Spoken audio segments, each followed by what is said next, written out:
Malaysian 370, contact Ho Chi Minh 120.9. Good night. Good night, Malaysian 370. Breaking news tonight, a Malaysia Airlines flight with 239 people on board, including 4 Americans, has gone missing.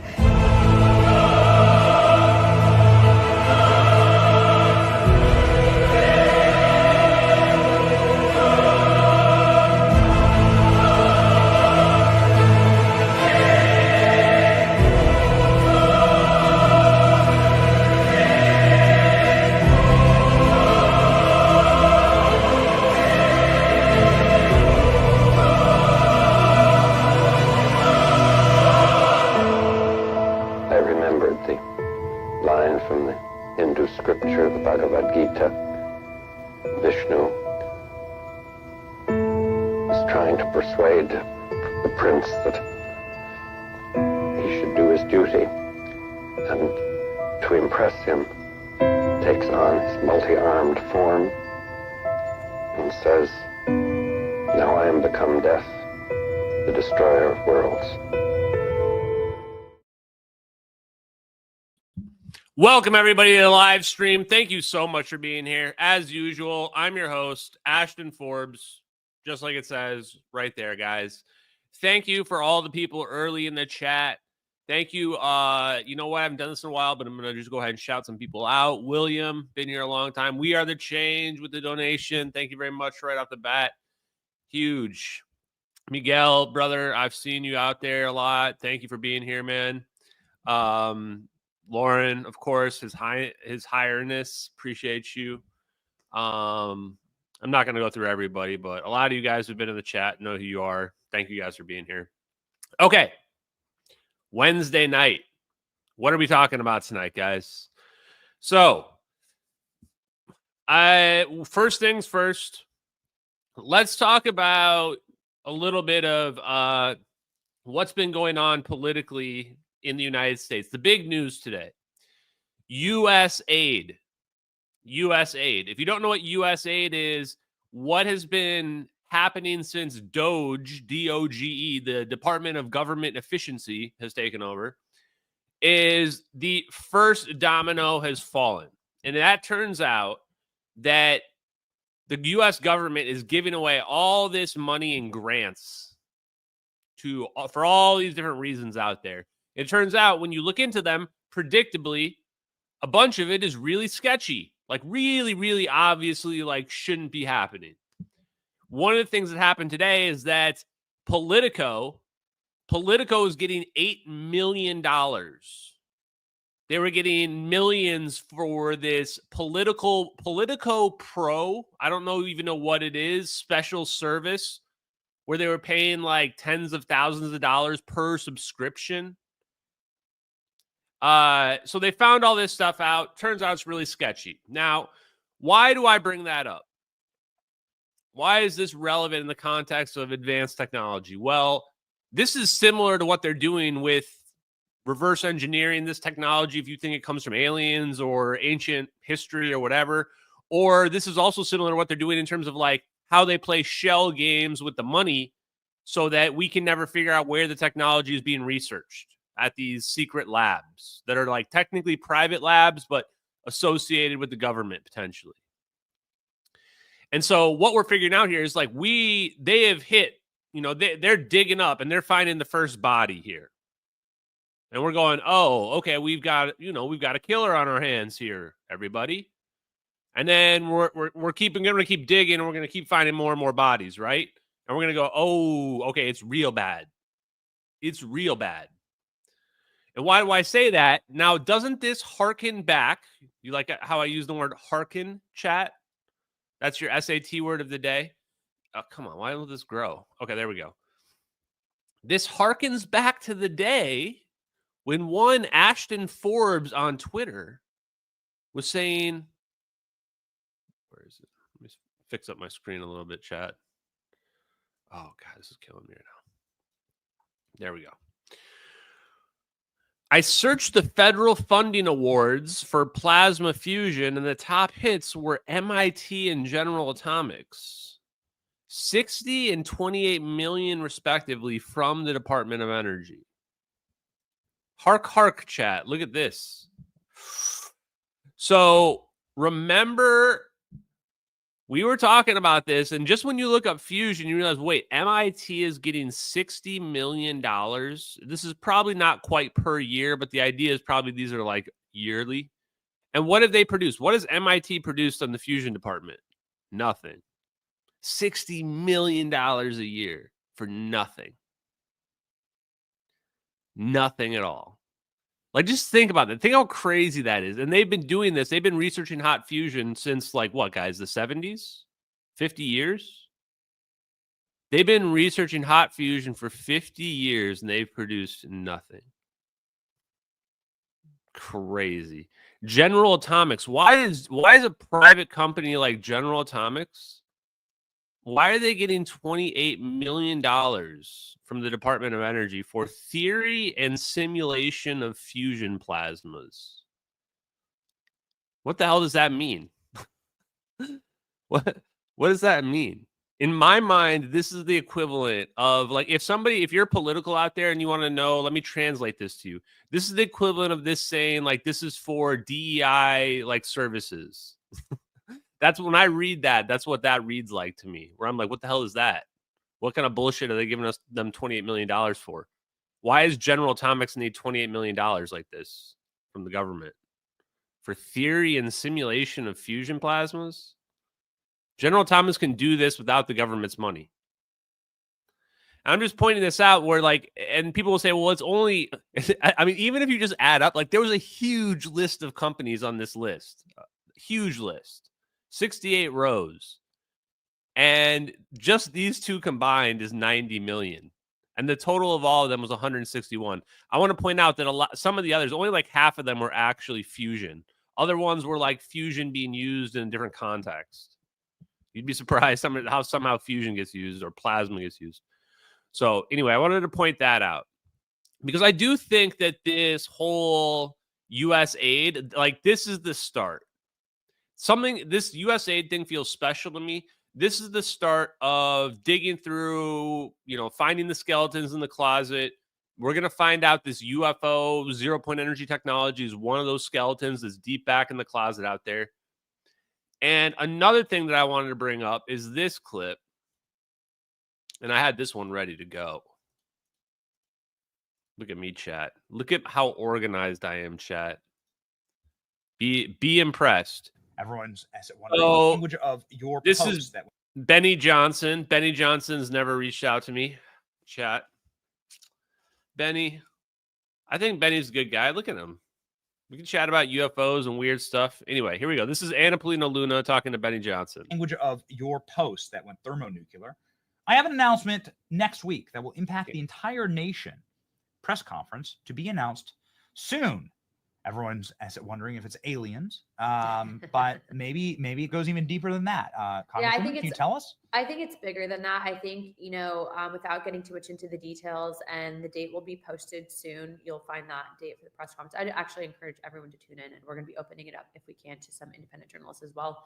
But I think that for far too long, people have been lied to by their government, and I think the way that you regain trust and you really help restore the nation, and I think bring back not just, I think, hope, but also, and remember, hope is contagious, but you really help it to secure it for future generations. I think that you have to have a fully transparent government.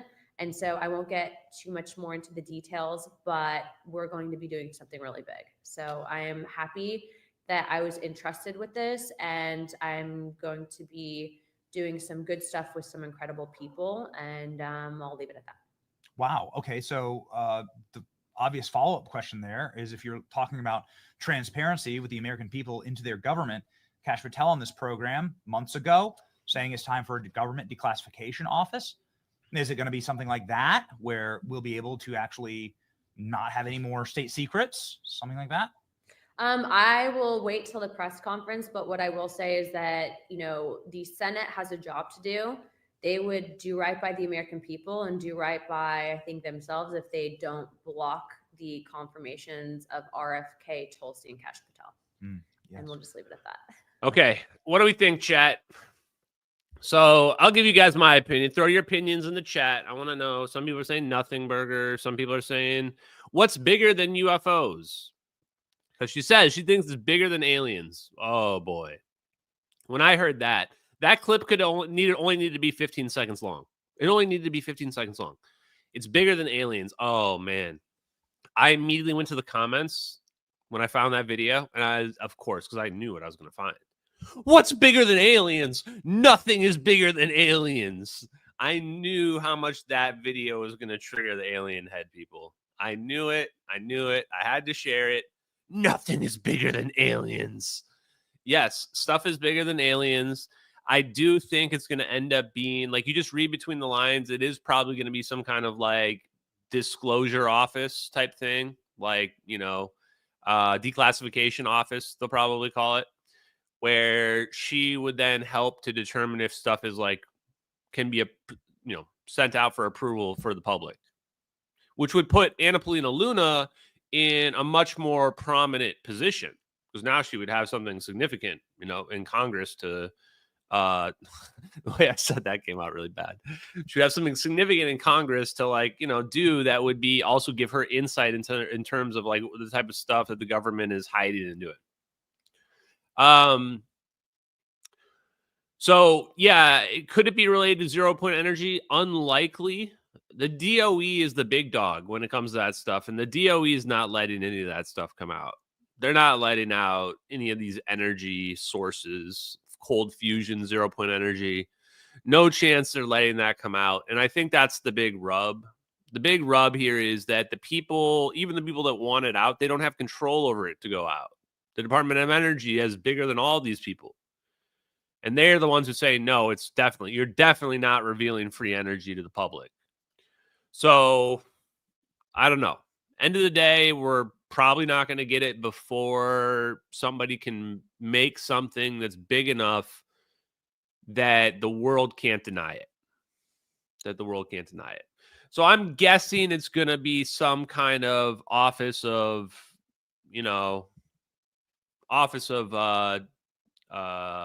declassification, guys, probably. Okay. Did we talk about the anonymous video? We didn't. Okay, chat. Okay. Here you go, guys. I'm going to give you a rundown of what else we got to talk about today. I might even just skip the haters. I'll just address the haters right now. There was a post about that a bunch of haters just been talking about me nonstop, chat. Nonstop talking shit. And it's not that I want to push back. It's just that you look at it and you're like, man, I really triggered some people. And I think that's what the truth does to people. Like, the truth triggers people in a visceral way. And I haven't said this enough recently, where an example, hypothetical example. Hello, Bernie, by the way, is if you were to tell people that the sky is purple, sky is orange, sky is green, no one's going to get mad at you for saying that. Sky is green, sky is green, sky is green. If they were to argue with you, you just say, okay, sure, man, later. And you just go on with your day. And you wouldn't go around and try to find them, say that this guy's been grifting people, trying to tell people the sky is green.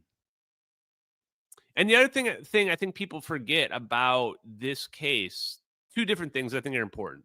One is, this is a cold case where we never found the plane. And yet people are acting confident they're acting like we found the plane when we never did. And then there's also this technology that we researched this technology, and this technology exists.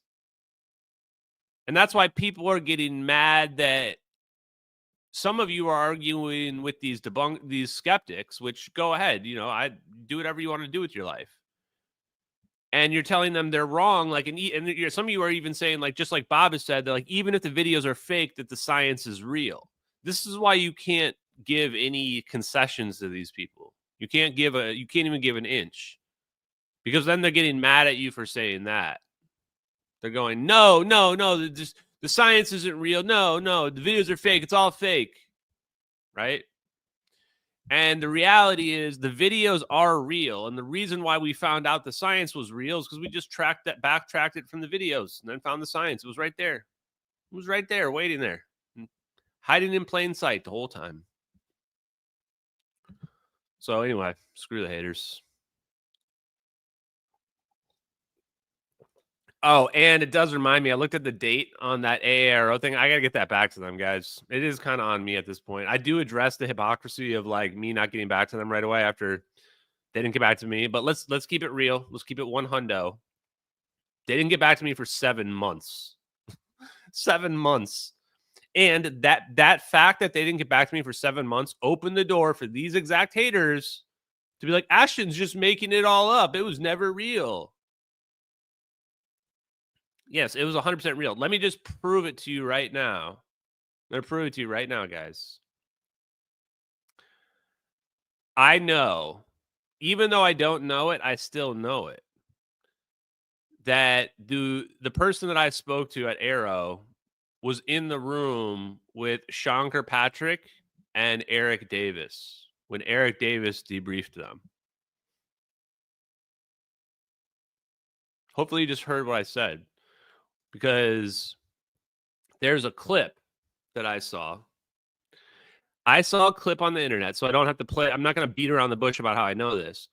I saw a clip on the internet where Eric Davis was talking about how he debriefed Sean Kirkpatrick, and he said, I think, a deputy of Sean Kirkpatrick. And I could tell just from the context of the conversation that it was the person that I've spoken to at Arrow. 100% sure. I'm going to ask and find out. I mean, I want to know, because the reason why I think that's important is it tells you that these people you're talking to are not ignorant of the situation. If they're talking to Eric Davis, who's the government's #1 expert at wormholes and warp drives, and is telling them straight up, we've got reverse engineered programs, straight up telling them that, then it gives me a context for what their frame of mind is when I'm having conversations with them. So, yes, of course, I've been talking to Arrow. They gave me the memorandum of record. I have to edit it. The problem is I'm super OCD, guys, when it comes to stuff like this, and I want to get everything right, and that sometimes makes me procrastinate. But I am going to get that. So, Mr. Arrow guy out there, I don't want to reveal any more information about you. I appreciate you. I'm actually on Arrow's side until they screw me over on this, which they probably likely will. Probably likely, but until then, I'm on their side. Okay. We've got a few more things. Let's get into them. I put the anonymous thing on the list here to get to. Hey, Amanda. Welcome. Welcome to the live stream. Welcome to the live stream, chat. Here's another announcement. This is a physics revelation announcement, something that I suspected about a year ago, and now I'm ready to commit to. So there are two ways to look at how we could realistically produce a wormhole. Okay.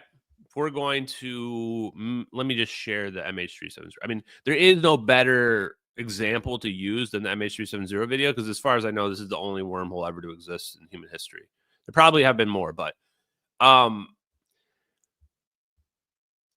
so there's two ways to make this possible using conventional physics. One, we need a huge amount of energy. So either we have to be able to amplify energy so that we can get infinite energy, therefore the energy requirement's not an issue, or we can reduce the energy requirement. Now, Salvatore Pais very clearly has said, now publicly on the record, that he believes that we can amplify energy.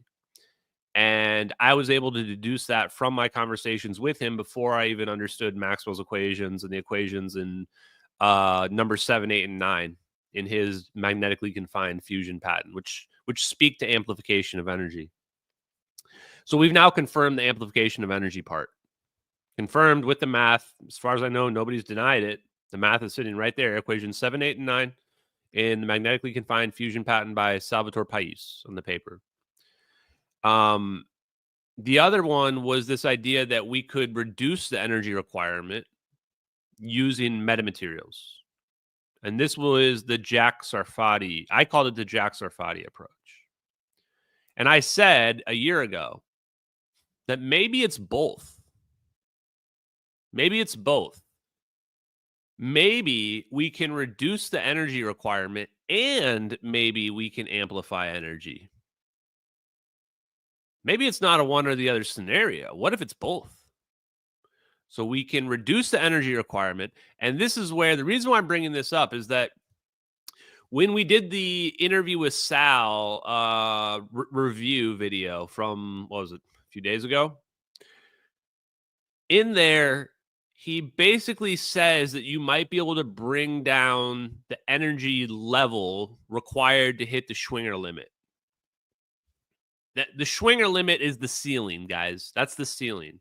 So if you're bringing the ceiling down, then you're lowering the energy requirement.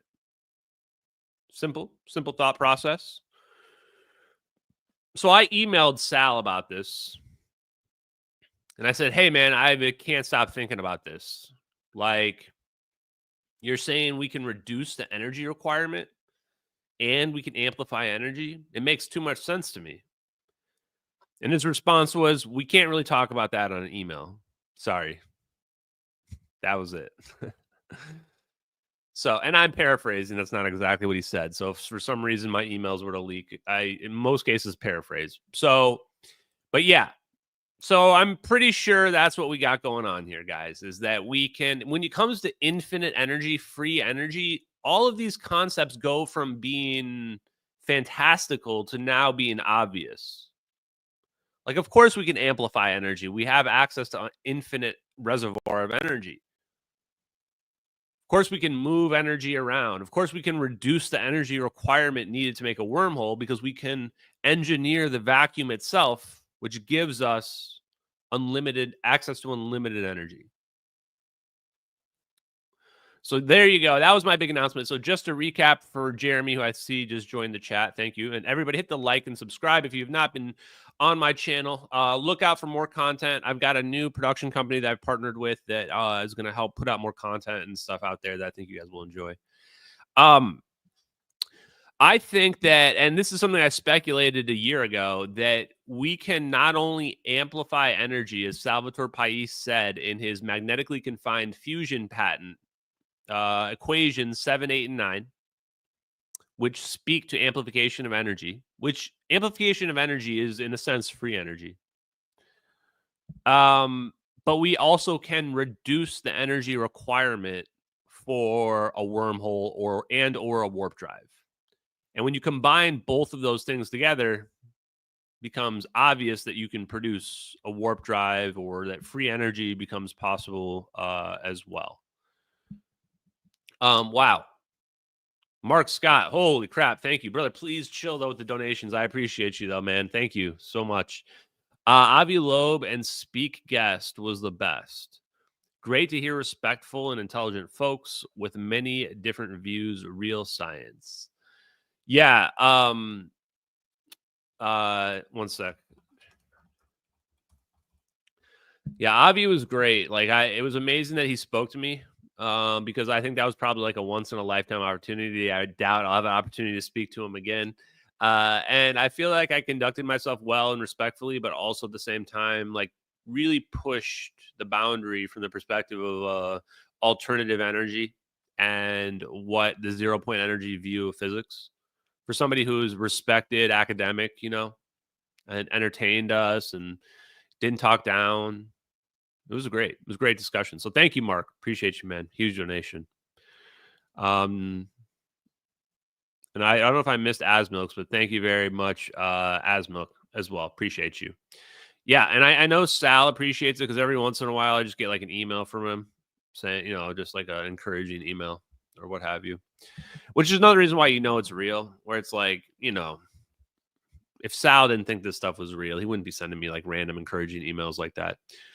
And yeah, I do want to shout out I should have just put that on my podcast as well. That was like kind of last minute, just in response to the Avi interview. but it ended up just being really a good conversation. And even though I totally messed up the whole thing where like we could have all been on at once to begin with, it was kind of cool how like it was like bringing people in one at a time. And then we just had a cool round table as well. So that was a lot of fun. Check that live stream out if you missed that one. It was last Monday where that happened. So going back to the warp drive thing, guys, why is this warp drive requirement important, or this energy requirement? The reduction in the energy requirement for warp drive is the skeleton key, to put it in Dungeons and Dragons terms for you. That's the key that opens all the doors.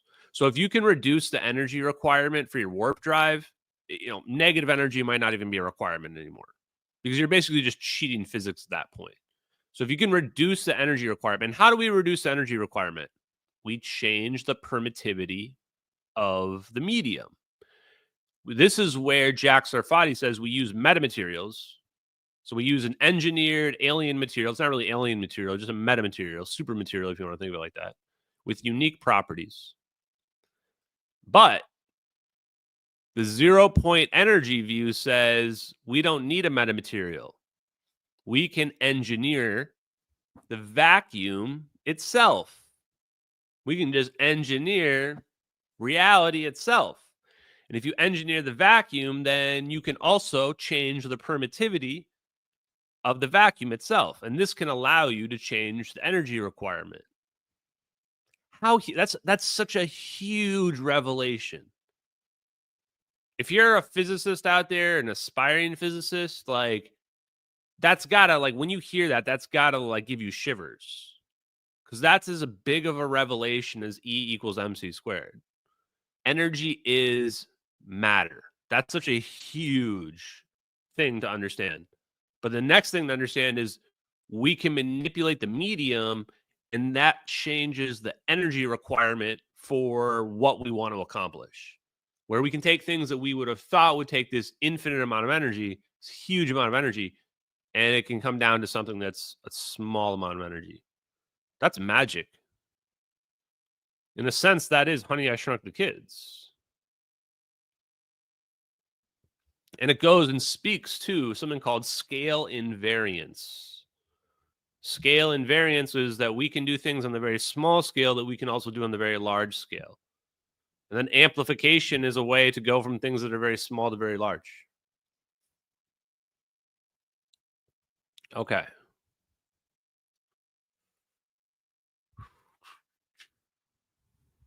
Next thing. Quick shout out to my boy. I'm just gonna guess it's like Ace TV. Now, the reason why I'm going out of my way to give this guy a shout out. Don't worry, guys. We're getting to the plasma guns, and if you're really desperate to see the plasma guns, then just go to my X profile. Keep saying the wrong thing. So he went out and he bought Ace TV. I was close to Ace TV X. I was very, very close. Counts. Ace TV X went and bought a thermal camera. And then not only did he go buy a very expensive camera, commercial camera though, then he went to the airport and waited around for a Boeing 777 to show up.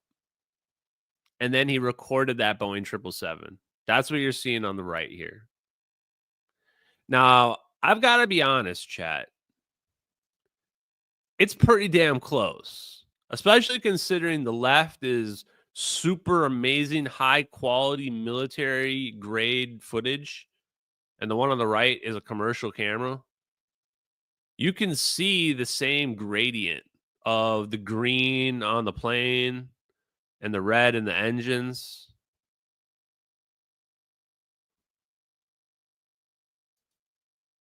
It's pretty good. I think this is great work, and he deserves a lot of credit for this. Like, this is straight up on the ground investigative journalism. In fact, I'm going to make it full screen so you guys can watch without me distorting it. Oh, the other thing I want to point out is this. You know what? Not only is it good, look at the clouds. Look at the clouds. the clouds look the same, right? You can see this same kind of hazy gradient of the cloud. And you can see that too in the MH370 video. You can see the clouds. I think he recorded this at night as well. Clouds don't move, exactly. Clouds don't move.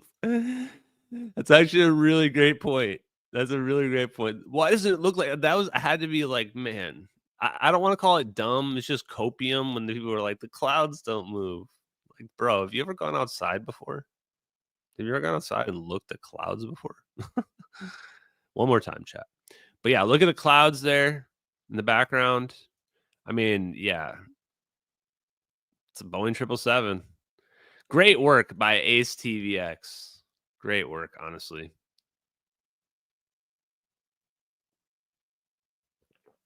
It's amazing to me also that we had to wait over a year for someone to do this.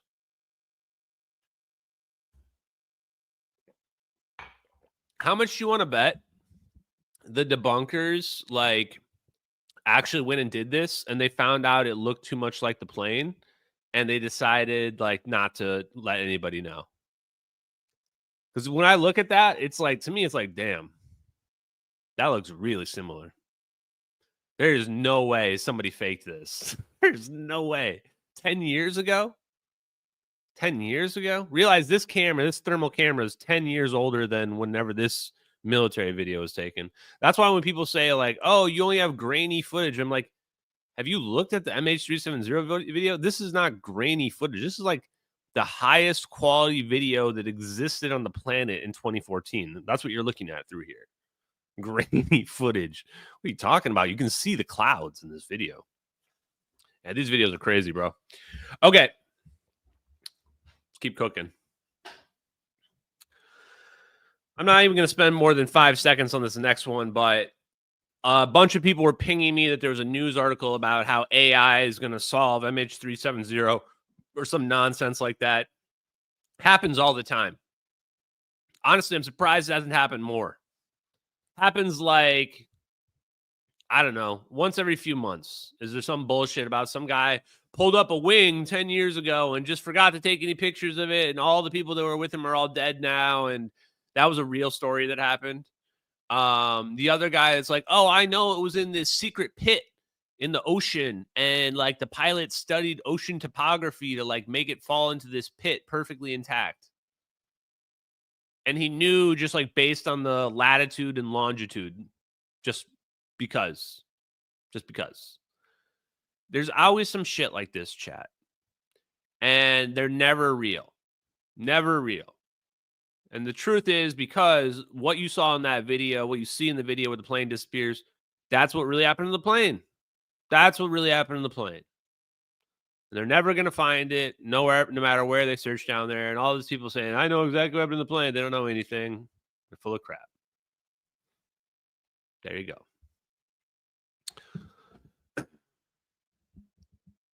Okay, actually, we already addressed the next one. So we're already ready for... Oh, yeah, no, we addressed the changing the permittivity thing as well.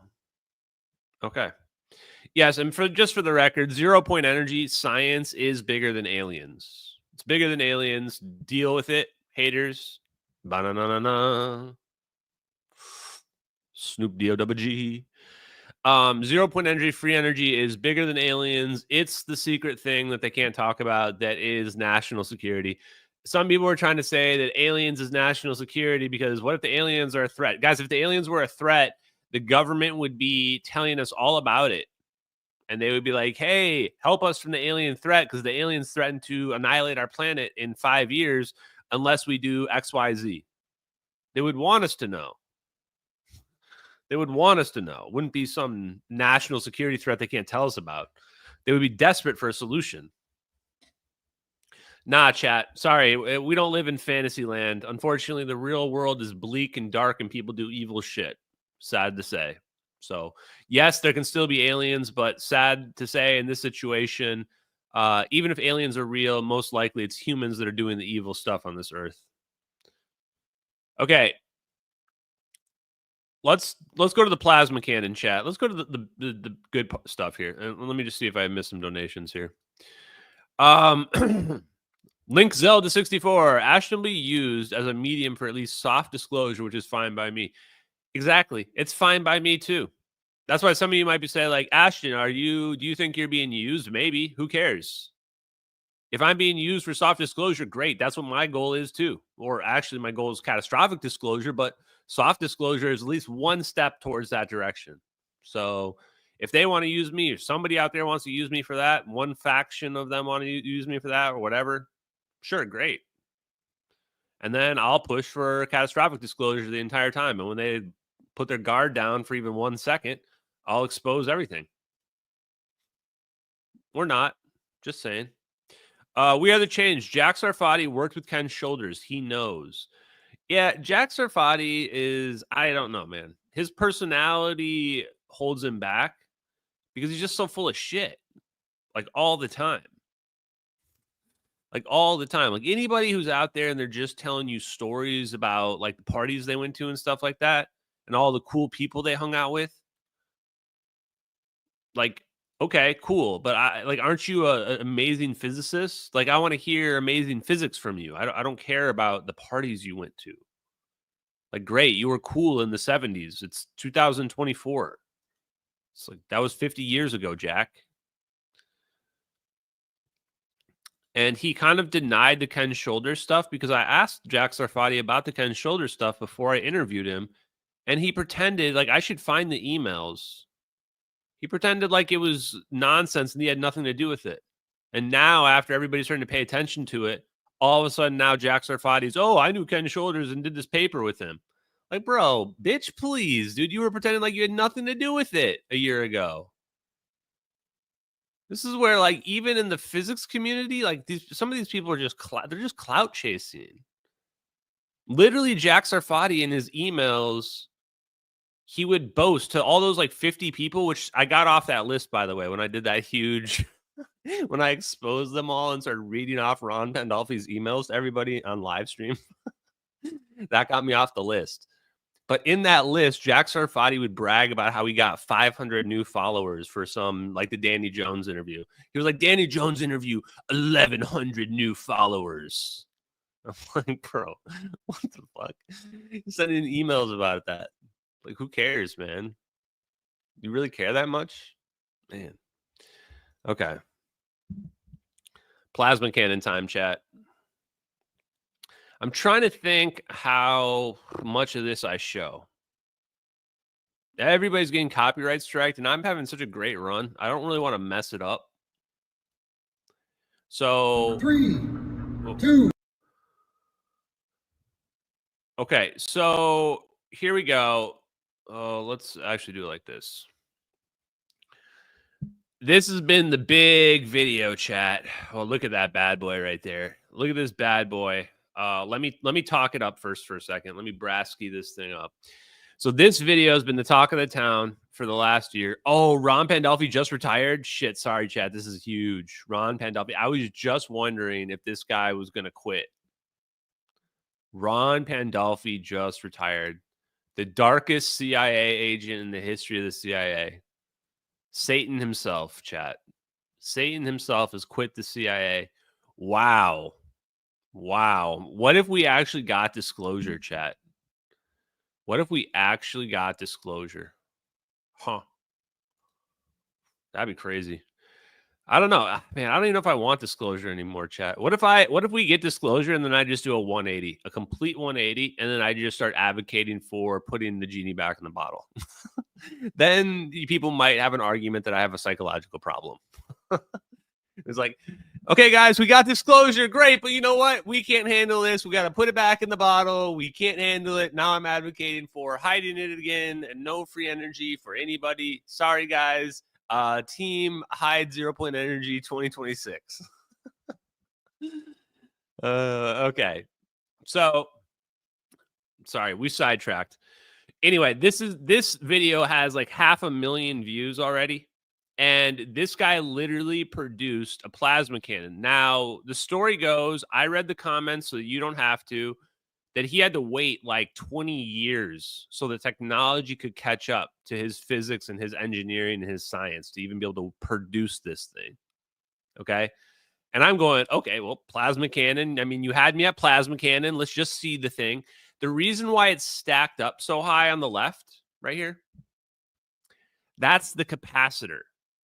That's what's storing the energy. That stack right there, that's where the energy is being stored. That's basically your battery. Now, in case you are not caught up, what's the difference between a capacitor and a battery? They're same concept. The difference is a capacitor can discharge energy very rapidly. Very rapidly. So this thing here, he starts it at, I think, 120 or 140,000 volts. So that's how much energy, power, whatever you want to think of it in your normie minds, is in this capacitor. And it's all being discharged in this gun just like that. So let's listen to a little bit. 1.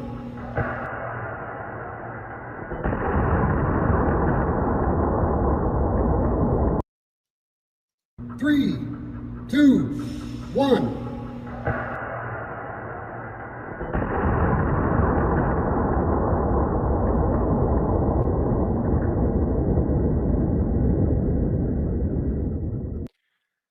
That was fucking awesome. Holy shit. Wow. That is worth my one F-bomb of the day. Wow. I'm sorry. What? Look at that. Are you kidding?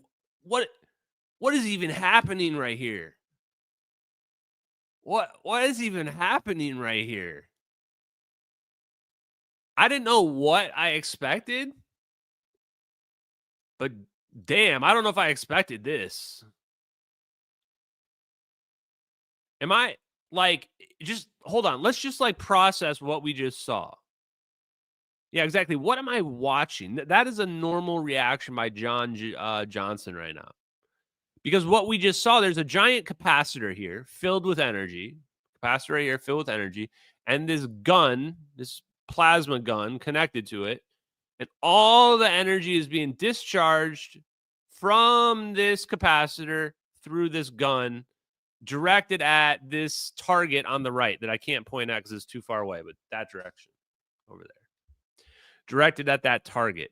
And I think the thing they shoot out, it shoots out, I think, a metal rod, and that's what it's using to connect to so that it knows where to shoot the beam. I think that's what's happening here. Yeah, wait, here it is. Wire on a projectile, and then the wire gets vaporized. Oh, that's the wire being vaporized? Oh. That's the wire being vaporized. Well, damn, that's really cool. Oh, now we're in business. Hold on, let me look at this again. That's the wire. Yeah, okay, so I knew there had have to be, because there has to be two sides of it, right? So it's not going directly through the air. They're shooting something out at the beginning that has a wire connected. 3, 2, 1. You just can't see the wire. And then in a second here, it's going to zap. Yeah, wow. And then it discharges all that energy. And then within a fraction of a second, and the amount of time it takes actually feels important here. Wow, does that just not look cool as hell? Is this not cool as hell to anybody else?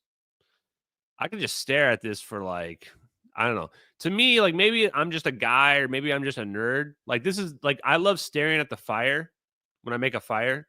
This is like staring at the fire to me. Look at that thing. What the F? And here's the thing. This is just some random guy in a warehouse. This is just some random guy in a warehouse producing this. Look at that. Wow. So the wire gets vaporized, and that's what we're seeing probably get disintegrated into that 3, into 2, the environment there. 1.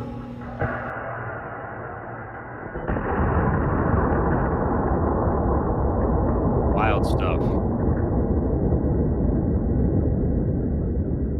You can definitely tell that a stable plasma channel formed, since it blew a hole into plywood, and the peak current reached tens of thousands of amperes, and the Marks bank completely discharged its energy. So that last one, it completely discharged its energy. So all of that energy in that capacitor got discharged just like that. So what's the limit? Well, the capacitor is kind of the limit, right? You could make that more powerful, but the capacitor, I mean, look at how big that capacitor is. That capacitor is gigantic. It's a, how much, 6-story capacitor, something like that they got going on right there. And the reason why I point out the time it takes is that it was fast, but it wasn't instantaneous. Like, we could see it with our eyes. And now slowing it down helps a lot, but we could see it. And I point that out because that's also true of this video. This video, this is already slowed down. And when you watch it in real time, that plane disappears just like that. 4 frames or 3 frames, that thing's like 24 frames per second. So that's 1/8 of 1 second. So what you saw happen in this video right here, this actually happens in real time between 0.1 and 0.2 seconds. That's really, really, really, really fast.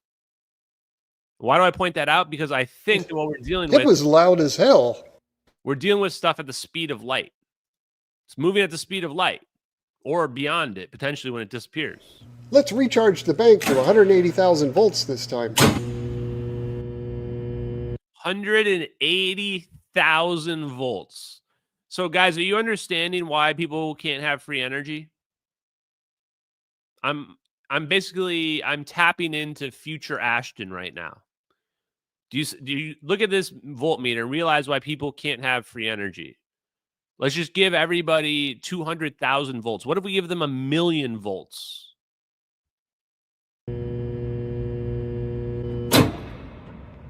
Three, two, one.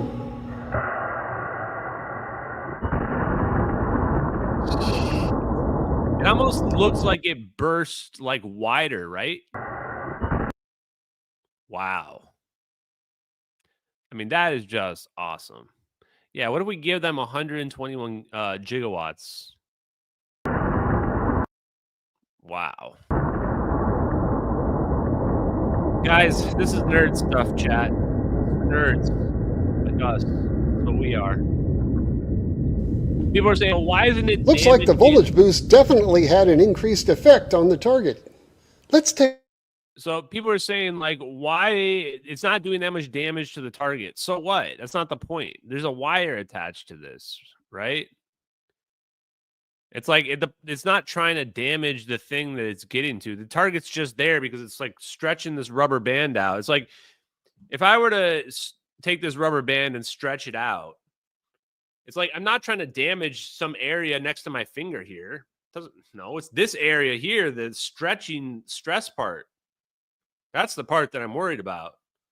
Who cares about being over here? It doesn't matter. It's like, I don't know, just it fundamentally doesn't understand. It's like the spot that I don't want to be at is the spot around the wire where all the zappy stuff is happening, where things are being literally transmuted or disintegrated or vaporized or whatever. 3,000 volts is the limit for air. Yeah, so exactly. And that's the reason why you're seeing in that video, I mean, probably, I imagine, why you're seeing things just literally disintegrate. Don't worry, there's one more video. Spreading the target. Style machines.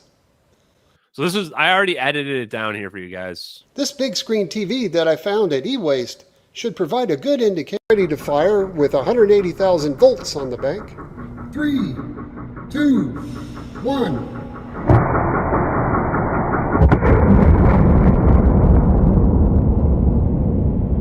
Did you notice it made the TV turn off? Turn the sound off for a second. Look at just it hits the TV and just boom, like an EMP, basically just done, dude. Wow. That's just beautiful to me.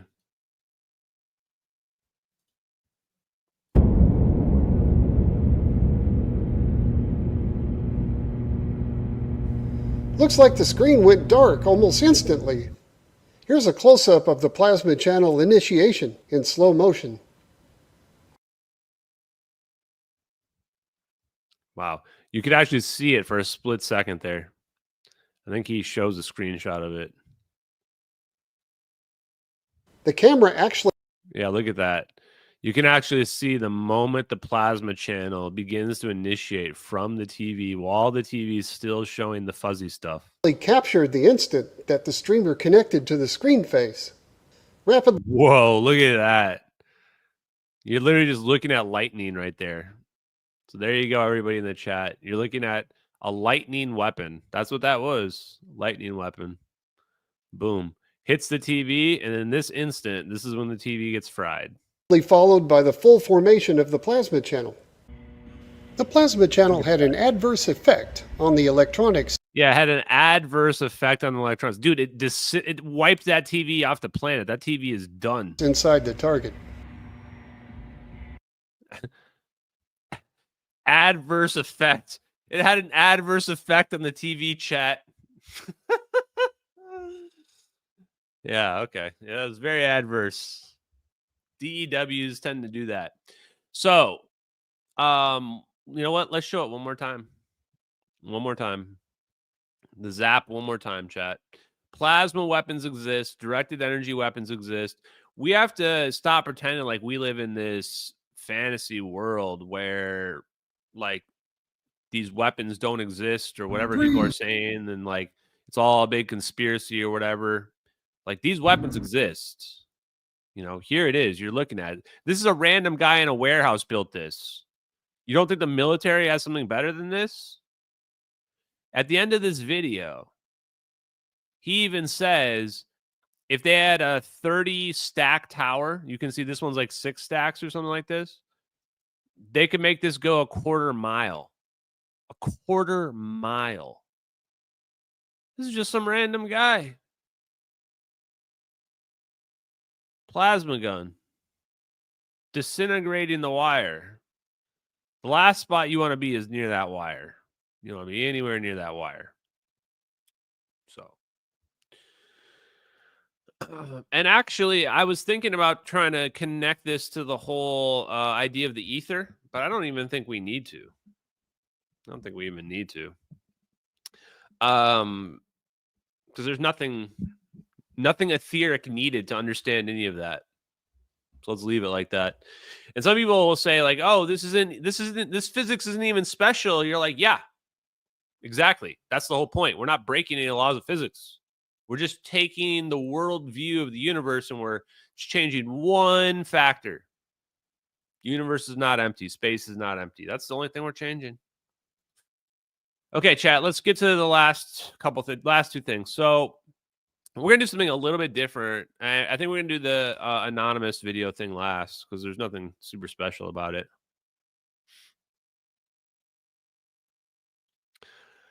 We're going to test AI. We're going to see, like, here's something I've wondered.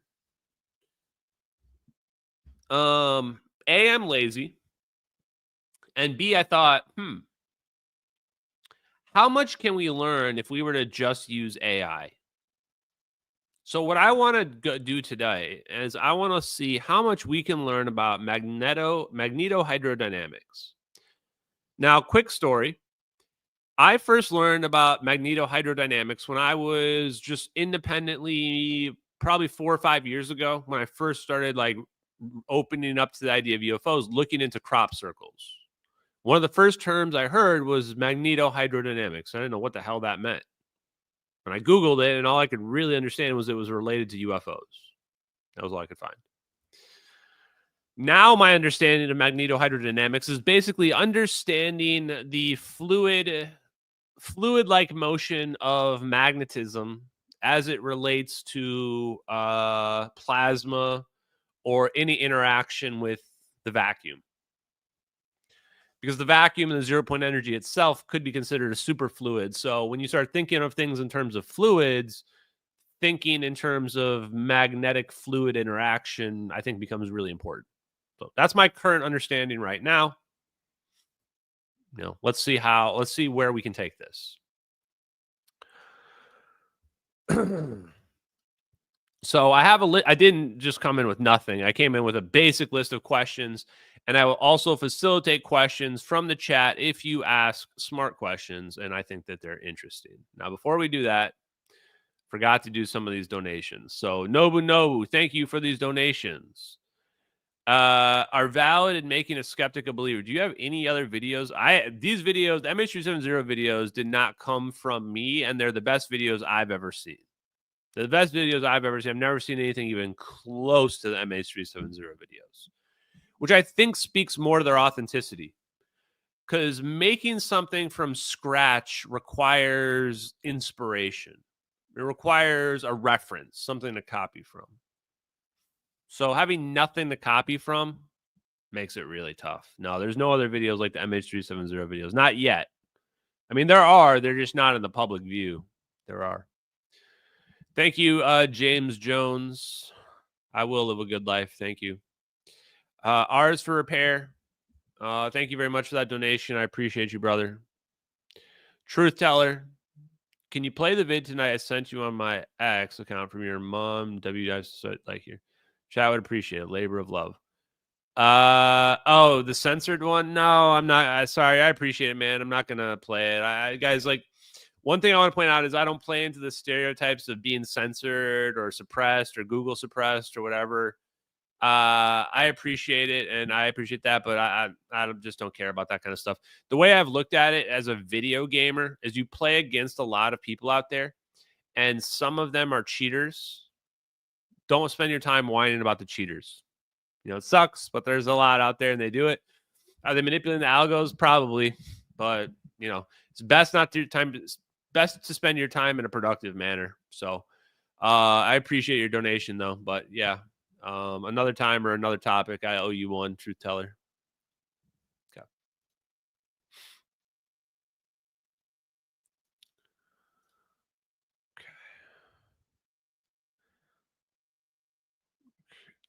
Now,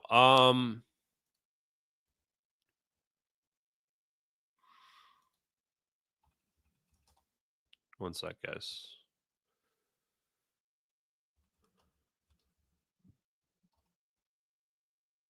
Okay. First question, when was magnetohydrodynamics discovered? Okay.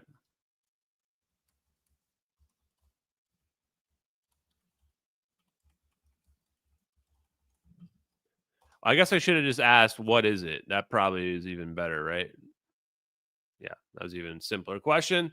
But we'll go to that one next because I want to study, okay, when's the history of it? Okay, so Michael Faraday. Faraday is very historic when it comes to electrical engineering. 1832, conducted experiments. 1930s. Oh, Alfvén. So Hans Alfvén was a physicist that, what was the controversial thing about him? A lot of people had shared his view of physics, and it was slightly different, I think, than Einstein as well. He was working on the behavior of plasma in magnetic fields, fundamental to MHD theory. So it looks like I wasn't too far off, chat. Looks like I wasn't too far off. You can find them on the Wayback Machine. You can dig through my highlights and you can find links to them.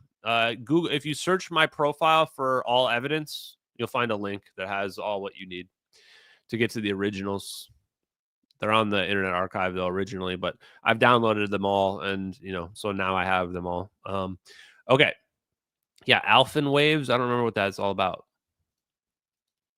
Okay, so MHD became more formally recognized as a field within development of plasma physics and the application of astrophysics, solar physics, and fusion research. Interesting. Okay.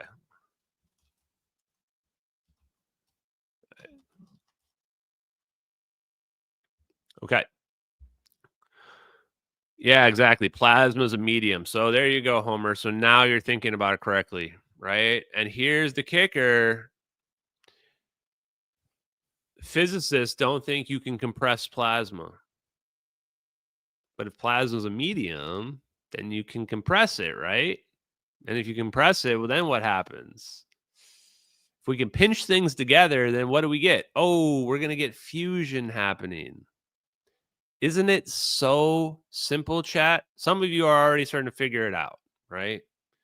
Once you start to just think about space not being empty, and you start to think about the plasma as a medium, you're like, wait, why can't we just push the plasma together using magnets, magnetic fields, force, magnetic force? Isn't that what, aren't we like doing that all the time with like TVs and stuff like that? If you're having that revelation right now, well, welcome. You're waking up right now. You're waking up to out of the matrix, and I'm here to greet you. Welcome. You're now starting to realize that everything's a lie. You're now starting to realize that everything's a lie. And yes, clearly they've figured this out. The reason why we're looking into MHD tonight is exactly that reason. That this magnetohydrodynamics, it really only makes sense in the context of like manipulating the medium that everybody's saying doesn't exist. Right? Like MHD only makes context in the sense of space not being empty. If space is empty, what do you mean MHD? What electric, like hydro or dynamic I can't even say it right. Magnetohydrodynamics, like what does that mean even? Right? If space is empty, it doesn't mean anything. So what if the magnetic fields are moving around? It's not doing anything. But if space is not empty, then of course it really matters what those fields are doing. So it is a field in physics.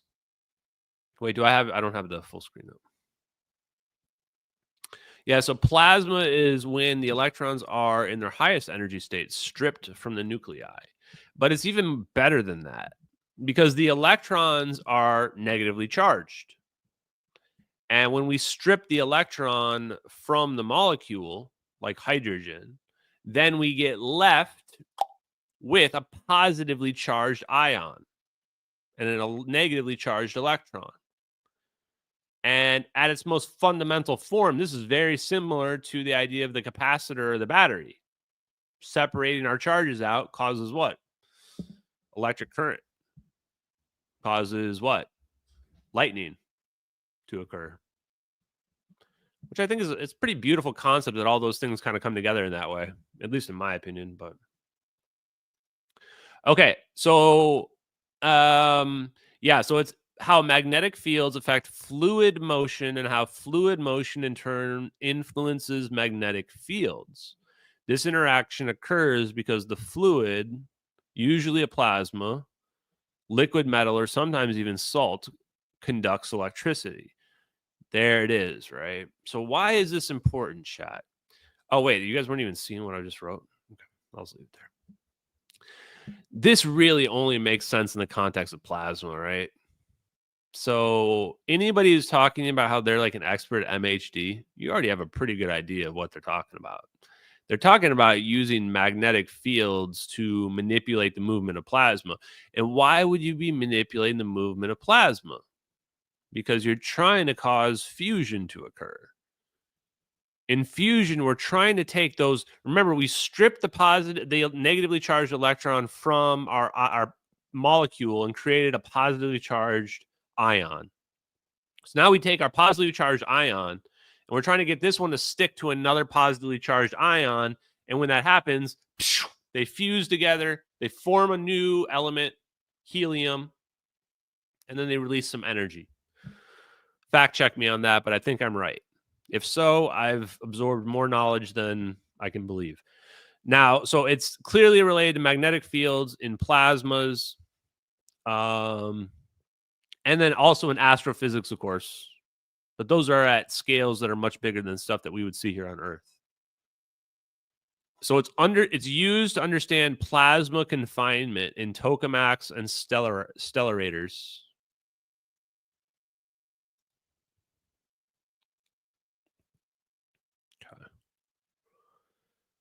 Magnetic Reynolds number, dimensionless number, helps us determine whether magnetic effects will be important in fluid flow. Oh, here's Alfvén waves. Somebody was mentioning that.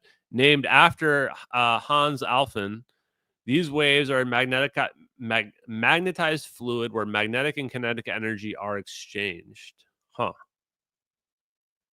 frozen in flux. In an ideal MHD, magnetic field lines are considered frozen into the field, meaning the magnetic field moves with the fluid. Well, that's cool.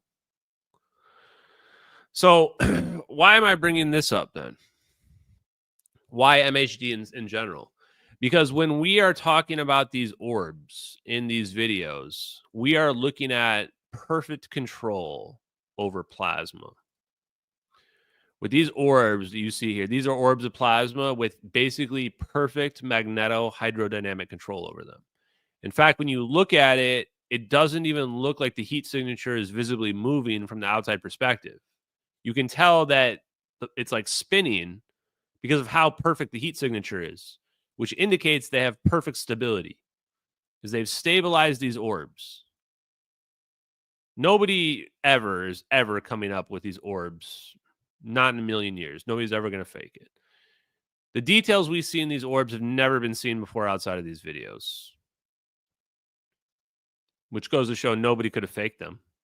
Not even people who are like in the know in the government even know about these orbs probably. This is a big, deep secret.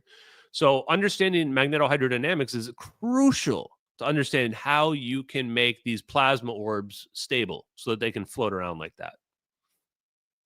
Also, so is understanding things like when we've been digging into these waves, it's standing waves, creating a standing wave where you create this coherent wave where it doesn't even look like it's moving because it fits perfectly within the distance in which the wave is stuck inside. A coherent standing wave. Okay, what else do I have for questions asked? Why does it always go to that one?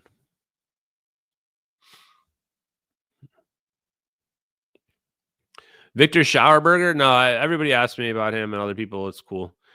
No offense, everybody's got their own favorite person, but I don't know why. Some people get like really upset too if you don't like their favorite UFO person or science person. People get really upset, but end of the day, there's a lot of people who have discovered this stuff.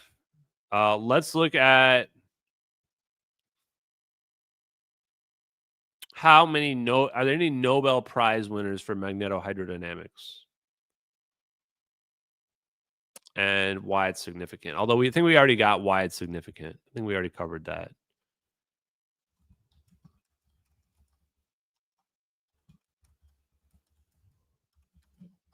Or I guess I should have asked, has anyone won the Nobel Prize? Damn, look at that. Facts, chat. Facts. And not gay as in like putting down people who are homosexual, but like gay as in like the uncool way that we used to say in the 90s. Oh, wow. Alphen won the Nobel Prize in 1970. Oh, okay. Well, yeah. Okay, so the next guy on the list that we are going to have to research is Hans Alphen. Now, I've seen his name enough where I have a feeling he's kind of an unspoken legend hiding behind the scenes for fundamental work and discoveries in magnetohydrodynamics with fruitful applications in different parts of plasma physics. So it does make me think, like, here's the rub, chat. This is all about, the more I've looked into this, the more it leads back to this exotic energy source. Seems to be connected to cold fusion. And the more I look into fusion, the more I find Department of Energy, the more I find sketchy ass stuff like that. And we're finding like magnetohydrodynamics where it seems like there's been all this research into it. But from the public perspective, we don't really know anything about it. Just you ask a random person on the street, hey, what do you know about magnetohydrodynamics? They're going to have no idea what you're talking about. They're going to think you're a crazy person talking about Star Trek. Link Zelda 64. If plasma is a medium and with self-organizing plasma orbs still moving around that potentially have some form of sentience, wouldn't this apply panpsychism or pan-protopsychism as an underlying aspect of the universe? I don't know what that means, but I'm going to speculate that what you mean is something related to some form of consciousness, maybe. And if that's what you mean, then yes. So if you want to clarify, yes, it could mean that this energy source is somehow related to sentience. If that's what you mean, then that's what I've kind of concluded, but I'm not ready to go that far with all of this just yet, nor do I think it's necessary at this point. Let's start with getting free energy, and then we can determine if this energy source is, the meaning of life. That's what would be my response. So if this is all related to plasma, if this is all related to fusion, and the DOE is in charge of the cover-up, then the big secret is that they've known how to stabilize plasma much better than the public and for much longer. And they've known that it's related to cold fusion and not really hot fusion.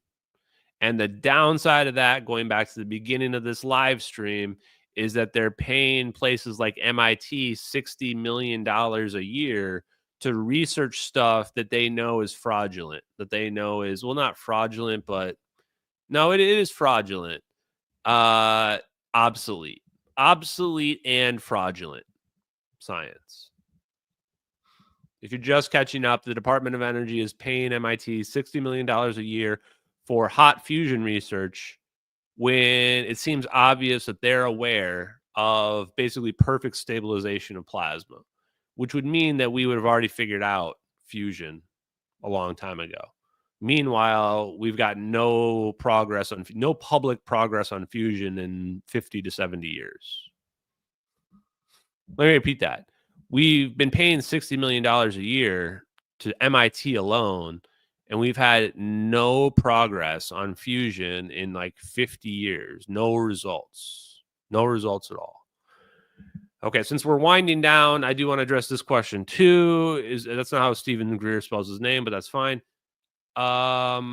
Yeah, I think we're both right about the free energy stuff, but Stephen Greer was full of shit about those whistleblowers, and I think that he's just like, maybe he was aware of Jake Barber, but he's like trying to take credit for Jake Barber, where Jake Barber has like never mentioned Stephen Greer one time. And so it's possible that he just knew about Jake Barber and he was like trying to take credit for him behind the scenes or something like that. If Jake Barber is what we're going to get for whistleblowers, then we don't hold out any hope for that. I think the people that are pushing Jake Barber think that he's going to be the next Lou Elizondo or whatever. But that was like a one-time thing. That was like the only reason why those guys gained the popularity they did was because they were coming out with novel information at the time. And now I think they're trying to play that the novel information is the psionic abilities. Well, no one gives a shit about psionic abilities, man. I mean, maybe people in the UFO community and the niche communities care about that. No one in the real world cares about that stuff. So he's not going to be the next Lou Elizondo or whatever they were imagining him to be. And if that was how they were going to play this out with these whistleblowers, that they were going to be these people that are going to reveal a new aspect of the phenomenon related to aliens, then that's just throw that plan out, start over. That ain't going to work. People want hard evidence. We know they have it. We know they have videos. To the person asking about the videos, do I have more videos like this? No, I don't. The United States government does, yes. The United States government has more videos like this. The question you should be asking yourself, of anybody that claims to be for UFO disclosure, why are they not demanding the U.S. government release all the other videos like this that they have? That would end the debate instantly overnight. There would be no more skeptics anymore. Because imagine they have like 20 more videos like this. You can explain one video away. You can't explain 20 videos like this that show orbs spinning around planes, disappearing them, and doing other crazy shit like that. You can't explain it away. So if you were to ask me, yes, I'm 100% for the U.S. government, intelligence community, whoever, revealing their secret source repository of UFO videos and shit that we know they have, make it public. These people like Lou Elizondo, you think he doesn't know that program exists? If you know there's a program that has all these videos in it, you should just be talking about that on every interview. Every interview you should be going on, you should be saying, They should just release the videos that they have. That would just settle the debate. The reason why they don't do that, though, is they'll say, oh, it's because of national security. What the fuck are you talking about? I thought you told me the issue is national security. But now revealing the information is national security too? So which is it? Do you need help with the alien threat or not? Right? This is like, hey, I need your help. I've got this crazy thing on video. And you go, well, can I see it? And they go, no, I can't show it to you. It's secret. And you're like, well, but I thought you wanted my help. Yeah, but it's secret, though, at the same time. Like, again, that's bullshit. It's because it's them. It's them. It's their technology. That's why. Okay. Good question, though, on the Stephen Greer thing. So Stephen Greer, and this is the hugest, most important point that I guess I have to say on every single live stream. Just because you disagree with somebody on one thing, that doesn't mean I disagree with them on everything. Doesn't mean I think they're a bad person. I don't agree with Jake Barber on the psionic messages from aliens. I just don't agree with it. I don't think that's real. Maybe he had that experience, but it's not a real phenomenon as far as I'm aware. But that doesn't mean that I think that everything he said is nonsense. Some of the other stuff that he said could be legit.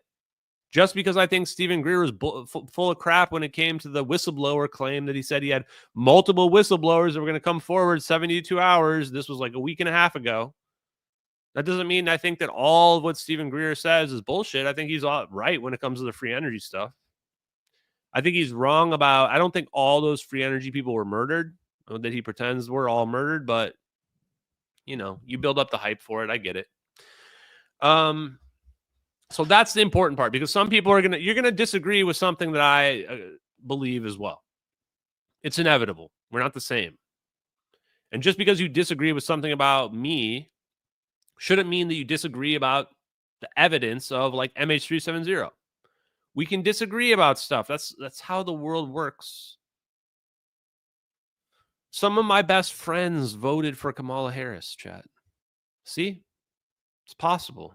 It's possible to even talk to people that voted for Kamala Harris. It seems impossible, but it is. We can heal. Just kidding, chat. Okay. Danny Jones just did an interview with Stephen Greer. Yeah, you know what? I got to be honest. I'm kind of over Stephen Greer. I didn't even really want to watch the video with Patrick Bet-David, because I've kind of just seen everything. Maybe that's just on me. And I kind of wondered if like people get tired of seeing my stuff too. Maybe. The truth is, I'm not out here like trying to imagine new content. If the content dries up, it dries up. Turns out there's a lot of physics to go through. And so far it hasn't really dried up. But with Stephen Greer stuff, like I already know his whole stories, and he already now just claimed that he had these whistleblowers. I mean, what other claims can he really make at this point? And we've already kind of figured out the answer. Now the question is, what are we doing to drive actual change? We know the answer. They've been using aliens as a psyop to cover up the fact that we've got some anti-gravity technology, possible free energy technology, and we've been conducting illegal black operations to maintain supremacy of that technology. That's the truth. That's the hard truth. And we've been using aliens as the cover up to prevent people from realizing that that's what's going on. Now, how do we reveal that to the public without people? I'm trying to say this in a way where I don't get censored. Basically deciding that they don't feel like being on this planet with us anymore. How do we do that without people's minds literally exploding? Right? And I don't know. I think you start by taking some of those videos that we know they have in that database, the Immaculate Constipation or Constellation, whatever the hell you want to call it. Give us those videos, make them public, and then people will start to accept that this stuff is real. That's how you start. That's how you start, right? Like, imagine if we had like not just one or two, but like 10 more MH370 videos, like 10 more videos. And they came from the military or intelligence community, like 10 more videos like that of orbs flying around with endothermic propulsion. Debunkers would be on suicide watch. We'd have to literally lock up Mick West in like an insane asylum in a padded cell so he couldn't hurt himself. And we have it. I guarantee you we have it. We just have to release them.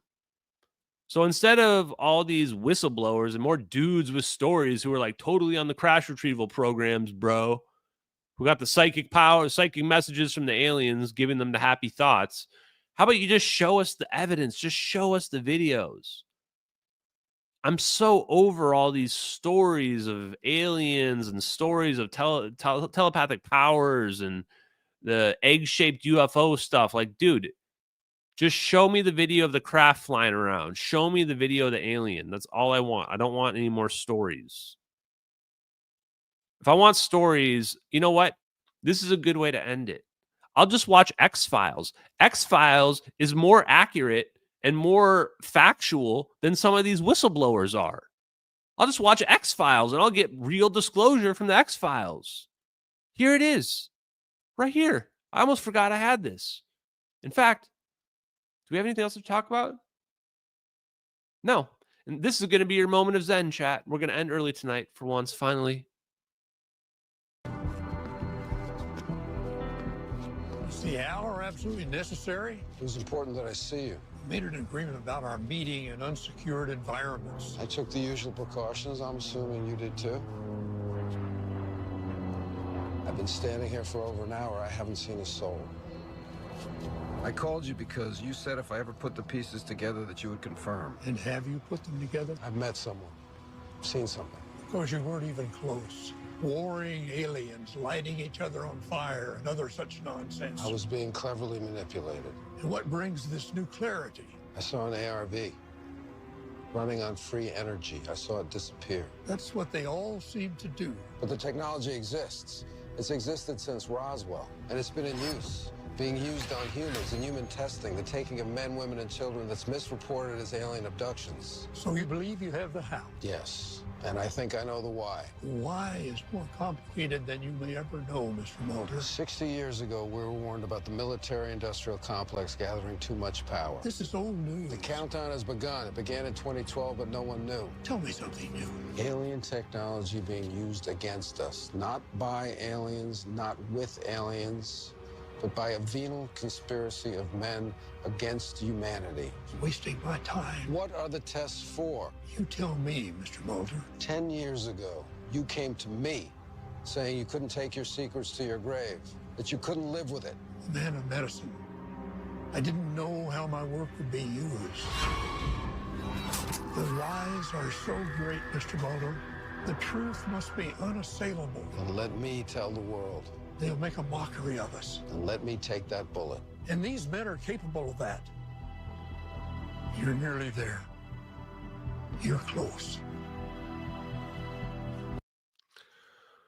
Well, wow. Yeah, man, X-Files was the only, I mean, I don't agree with the part where like 2012 started the clock or whatever. I hate the tropes about, oh, just wait till 2027.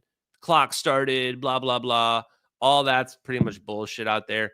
But the rest of that, wow. The whole thing where I remember, it's weird looking at that now because I remember when I first saw that, I remember thinking this whole idea of aliens being a psyop was kind of silly. But now having researched it myself, and I'm like, oh, wow, yeah, actually the alien psyop thing like makes actual sense. Like, it's not that aliens aren't real.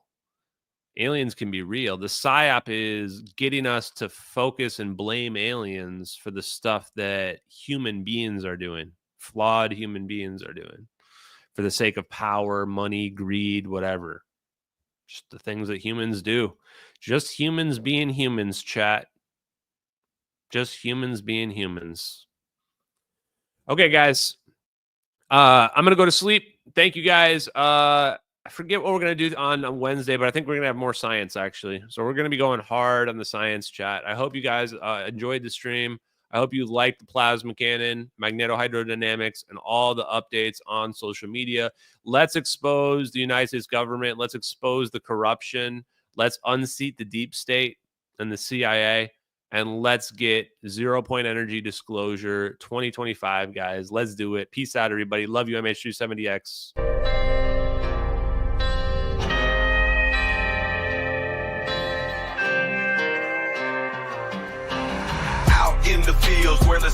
miles wide, talking about a journey through the cosmic ride. Einstein and Thorne, they set the stage for a trip through time across the space age. Wormholes connect distant points in space, traversable paths to a far-off place. No black holes pull, no crushing weight, just a cosmic tunnel to a distant gate. Talking wormholes, stargates, negative energy, travel through the cosmos, it's our destiny. MH370, where did it go?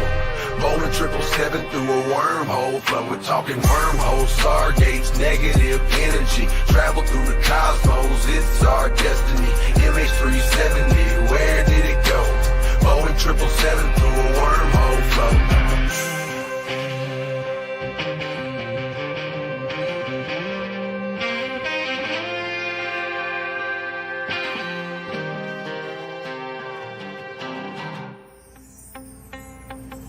Exotic matter, negative energy's the key to stabilize the wormhole for you and me. Quantum vacuum squeezed so tight, creating conditions for this wondrous flight. Static fields and lasers in the lab they play, generating forces in a new kind of way. Gravitational squeezing, Casimir's force, negative zones we need to stay the course. Talking wormholes, stargates, negative energy, travel through the cosmos, it's our destiny. MH370, where did it go? Bowling 777 through a wormhole flow. Thin shell formalism plates so fine, spherical geometry we realign. Energy conditions that we must defy, for a stable wormhole, let's give it a try.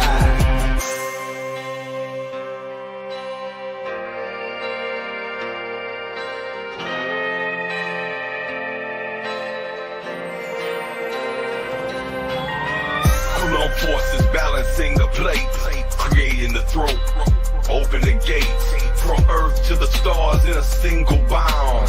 A shortcut through space profound. Engineers and dreamers hold the key to future worlds and what we could be. With science in hand, we forge ahead through the cosmic paths that we now tread.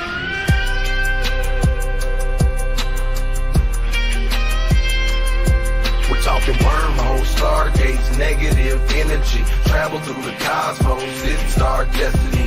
MH370, where did it go? Boeing 777 through a wormhole flow. From the fields to the stars, we break the chains. Understanding the universe, we make the gains. Lil Hula Crump shines, bringing truth to light. Through his music, we'll explore the night.